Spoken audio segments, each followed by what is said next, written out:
श्री सद्गुरु महाराज की जय। श्री सद्गुरु महाराज की जय। प्रभु प्रेमियों, सद्गुरु महर्षि में ही परमहंस जी महाराज के सभी प्रवचन उनकी आवाज़ में उपलब्ध नहीं है, परंतु बड़े ही सौभाग्य की बात है कि गुरु महाराज के बहुत सारे प्रवचनों को पूज्यपाद स्वामी श्री संत सेवी जी महाराज लिपिबद्ध कर लिया करते थे और उन्हीं प्रवचनों का 2 बृहद ग्रंथ महर्षि में ही सत्संग सुधा सागर भाग 1 और भाग 2 में प्रकाशित किया गया है। इन्हीं पुस्तक से एक प्रवचन का पाठ करके हम आप लोगों को सुनाएंगे। गुरु महाराज के आवाज़ की स्मृति बनी रहे, इसके लिए आइए पहले गुरु महाराज की आवाज़ में उनके प्रवचन का प्रारंभिक बोल सुने, फिर गुरु महाराज के प्रवचन का पाठ करके सुनाया जाएगा।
श्री सद्गुरु महाराज की जय। श्री सद्गुरु महाराज की जय। प्रभु प्रेमियों, अभी आप लोग गुरु महाराज की आवाज़ में ईश्वर के स्वरूप के बारे में सुन रहे थे। आइए महर्षि में ही सत्संग सुधा सागर से प्रवचन नंबर 49 को सुनते हैं। ईश्वर तक पहुँचने का रास्ता एक ही है। प्यारे लोगों, सब लोग सुख चाहते हैं। सुख भी वह जो सदा रहे और जिसमें संतुष्टि हो। साधारणतया सब लोगों को जो विषय सुख होता है उसमें सुख के बाद दुख और दुख के बाद सुख दिन रात की तरह बरबस आते रहते हैं। इसमें पूरी संतुष्टि नहीं, इसलिए पूर्ण सुख भी नहीं। पूर्व के लोगों ने सोचा कि क्या ऐसा भी सुख हो सकता है जिसके बाद दुख नहीं है। पहले उन लोगों ने विचारा, देखा हम संसार की पीठ पर हैं, इसलिए ऐसा होता है। संसार से ऊपर चले जाएं, तब जो है वह परिवर्तनशील नहीं। उसी को सब धर्मों के लोगों ने ईश्वर, कोई अल्लाह कहा है। वह संसार से बिल्कुल उल्टा है।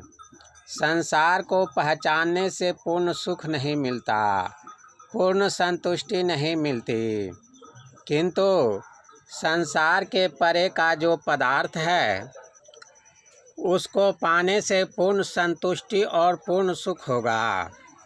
संसार के सुख को इंद्रियों से प्राप्त करते हैं, किंतु उस सुख को इंद्रियों से छू नहीं सकते। हमारी देह इंद्रियां माया से बनी हुई हैं। इसके अंदर उस प्रभु का अंश जो इस शरीर में है, उसी से उस सुख को पहचानेंगे। शरीरस्थ उसी ईश्वर अंश को जीव कहते हैं। वह प्रभु भी इस शरीर में है और जीव भी। यही जीव उस प्रभु को छू सकता है। इसको पूर्व के लोगों ने ठीक से सोचा और प्रत्यक्ष पहचानने तथा पाने का यत्न किया। यत्न करने में सफल होने पर इस बात को संसार में विदित कर दिया। देह इंद्रियों के संग में रहकर क्या होता है उसे लोग जानते हैं, किंतु इनका संग छोड़कर लोग देखें कि क्या होता है। शरीर इंद्रियों का संग छोड़ने के लिए चलना पड़ेगा। चलने के लिए बना हुआ रास्ता रहता है या रास्ता बना लेते हैं। बड़े बड़े रास्तों को लोग बनाते हैं, पगडंडी तो चलते चलते ही बनती है। यूरोप, एशिया आदि सब महादेश के आदमियों के शरीरों में इंद्रियां और द्वार जहां एक को है वहीं दूसरे को भी है, तथा इंद्रिय द्वारों का कर्म सबका एक सा है। सब शरीरों में जीवात्मा या रूह का भी रहना एक ही तरह है।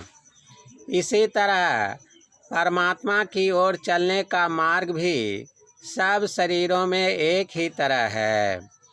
बाहर में पूजा का ढंग भले ही अलग अलग हो, किंतु अंदर का काम एक ही तरह होगा। भीतर का रास्ता एक ही है। रास्ता किसको कहते हैं? रास्ता कहते हैं लकीर को, जिसका एक किनारा एक स्थान पर हो और दूसरा किनारा दूसरे स्थान पर हो, बीच में कुछ फासला हो। हम जब अपने शरीर में परमात्मा की ओर चलेंगे तो इसका भी शरीर के भीतर ही भीतर कोई मार्ग अवश्य चाहिए। जब हम अपने शरीर को जानने लगते हैं तो इसके दो भाग मालूम होते हैं, एक स्थूल भाग और दूसरा सूक्ष्म भाग। स्वप्न में जाने पर बाहर की इंद्रियों में जैसे ज्ञान ही नहीं रहती है, इत्र यदि कान में या कपड़े में लगा है तो जगने के समय उसका सुगंध मालूम होगा, किंतु स्वप्न में नहीं। जागने में जीवनी धारा, रूहानी धारा जिस स्थान में रहती है, स्वप्न में वहाँ से भीतर की ओर हो जाती है। तंद्रा के समय बाहर का कुछ खट खुट मालूम भी होता है और भूलते भी जाते हैं। उस तंद्रा या अधनिनिया में जानने में आता है शरीर की शक्ति भीतर की ओर खींच रही है, गला झुक जाता है। वैदिक धर्म के मानने वाले को एक तरह, कुरान मानने वाले को दूसरी तरह और बाइबिल मानने वाले को तीसरी तरह नहीं मालूम होता, एक ही तरह मालूम होता है। इस तरह जाना जाता है कि सब कोई एक तरह भीतर में चलते हैं। चलने में एक चैन मालूम होती है। सब मजहबों के वास्ते ईश्वर से मिलने के लिए चलने में एक ही रास्ता है। किसी पहाड़ पर या किसी समुद्र के तट पर ईश्वर का दर्शन हो जाए, संभव नहीं। पनडुब्बी जहाज से पानी के भीतर जाने पर भी वहाँ ईश्वर का दर्शन नहीं हो सकता।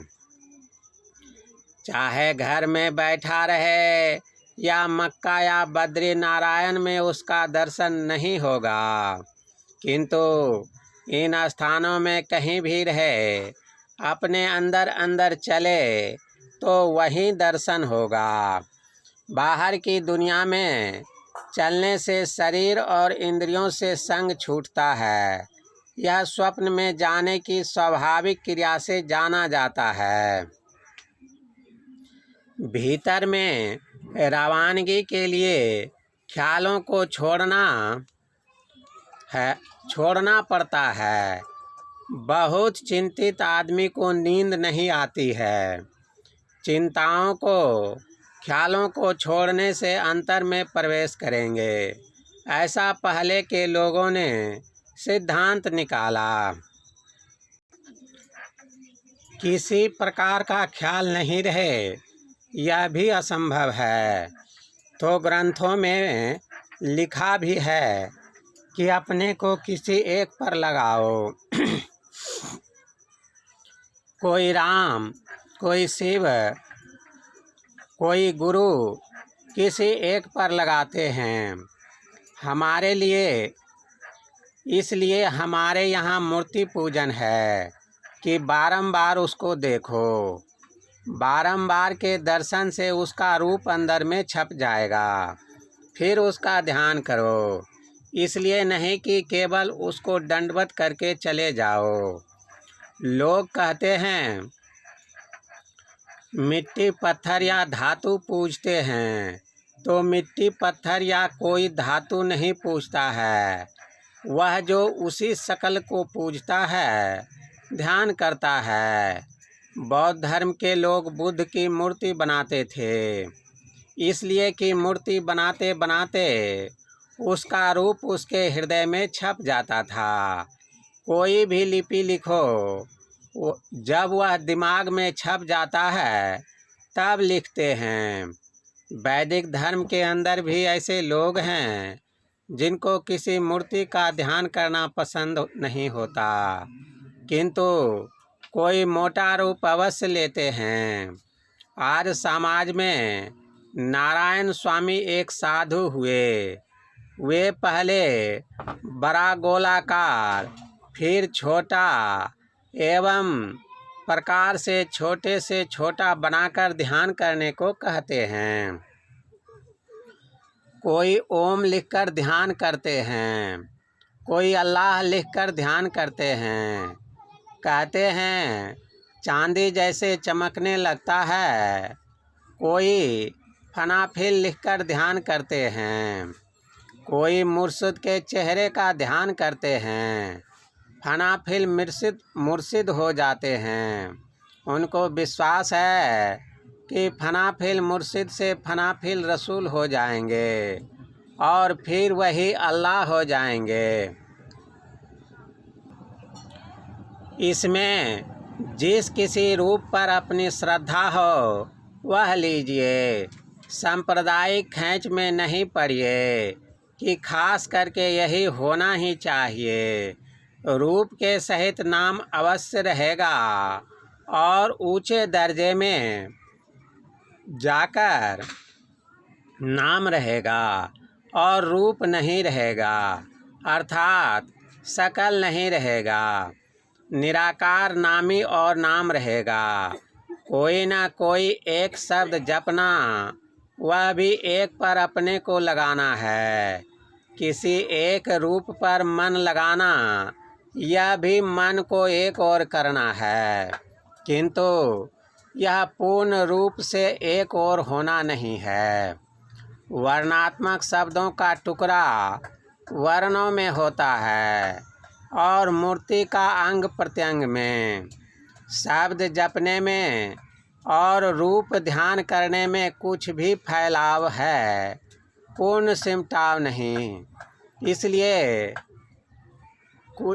करने में भी कुछ फैलाव है, पूर्ण सिमटाव नहीं। शब्द जपने में और रूप ध्यान करने में भी कुछ फैलाव है, पूर्ण सिमटाव नहीं। इसलिए किसी ऐसा एक पर आओ जिसमें फैलाव नहीं, वही है नुक्ता या बिंदु। इसमें फैलाव नहीं है। देखने के यत्न से देखो, इसको मन से बनाने की आवश्यकता नहीं। पेंसिल की नोक जहाँ रखेंगे वहीं बिंदु बनेगा। उसी प्रकार दृष्टि की नोक जहाँ रखेंगे वहीं ज्योतिर्बिंदु का उदय होगा। किंतु इसका गुर किसी गुरु से जानना चाहिए। एक स्थान पर दृष्टि धारों के आकर टिकने से बिंदु उदय होता है और पूर्ण सिमटाव हो जाता है। सुनहि मार्ग आया, सुनहि मार्ग जाय, चेतन पैड़ा सुरति का, दादू रहु लोइलाय। संत दादू दयाल। यही रास्ता का छोर है। यहीं से रास्ता पर चलकर ईश्वर के पास सब धर्म के लोग जाते हैं। शरीर इंद्रियों को छोड़कर शरीर के अंदर अंदर चलते हैं। यही एक रास्ता है। पथिक को ब्रह्म ज्योति का सहारा मिलता है। एक बिंदुता प्राप्त करने पर उसको प्रकाश मिल जाता है। यही रास्ता और सहारा होता है। जिस प्रकार जल में तैरने वाले का रास्ता भी जल ही है और सहारा भी जल ही है, उसी प्रकार प्रकाश का सहारा और रास्ता भी है। इसके बाद बीजाक्षरं परम बिंदुं नादं तस्य परिस्थितं सशब्दं चाक्षरे क्षीणे निःशब्दं परमं पदं। ध्यान बिंदुपनिषद। बिंदुपीठ विनिर्विद्य नादलिंगमुपस्थितं योग सुखोपनिषद। केवल नाद रहेगा, ओम रहेगा, इसमें आजम रहेगा। यह ज्योतिर्मार्ग और शब्द मार्ग सबके लिए है। जो अपने अंदर प्रवेश करता है, हाँ, एक बात अवश्य है कि ज्योति छूट जाती है और शब्द रह जाता है, किंतु यह शब्द भी जहाँ जाकर लय हो जाता है वहीं रास्ता का ओर या अंत हो जाता है। तब आप रह जाएंगे और आपको प्रभु मिल जाएंगे। इसी मार्ग का उपदेश गुरु महाराज करते थे। सुरत शिष्य शब्द गुरु मिल मार्ग जाना हो। तुलसी साहब। हम सब लोगों का ईश्वर एक है। उस तक पहुँचने के लिए रास्ता भी एक ही है। उस अंतर मार्ग को पकड़कर हम लोग चलें। श्री सद्गुरु महाराज की जय। यह प्रवचन भागलपुर जिलांतर्गत आसानंदपुर परबत्ती के संत मत सत्संग मंदिर में दिनांक 12/3/1953 ईस्वी को रात्रिकालीन सत्संग में हुआ था। श्री सद्गुरु महाराज की जय। प्रभु प्रेमियों, अभी जो प्रवचन का पाठ किया गया वह इसी पुस्तक से पाठ करके सुनाया गया। यह पुस्तक सत्संग ध्यान स्टोर से आप ऑनलाइन मंगा सकते हैं। इसके लिए वीडियो के विवरण में लिंक रहता है। इसके साथ ही सत्संग ध्यान से संबंधित अन्य सामग्री भी आप सत्संग ध्यान स्टोर से मंगा सकते हैं। गुरु महाराज के पुस्तक के बारे में सत्संगियों को जानने की इच्छा रहती है, अतः यह बात बताया गया। अगर आपको इस तरह का वीडियो पसंद है तो इस चैनल को सब्सक्राइब कर लें और अपने इष्ट मित्रों को भी बतावें, जिससे वे भी इससे लाभ ले सकें। और हमें भी कमेंट करके बतावें कि इस प्रवचन पाठ को सुन के आपको क्या लाभ हुआ। इससे हमारा उत्साह बढ़ता है कि लोग कुछ लाभान्वित हो रहे हैं, हमारा मेहनत सफल हो रहा है। जय गुरु महाराज। यह कोई स्पॉन्सर वीडियो नहीं है। गुरु महाराज के ज्ञान का प्रचार करने के लिए ही जो भी साधकों को आवश्यक है उसकी जानकारी हम देते हैं। श्री सद्गुरु महाराज की जय।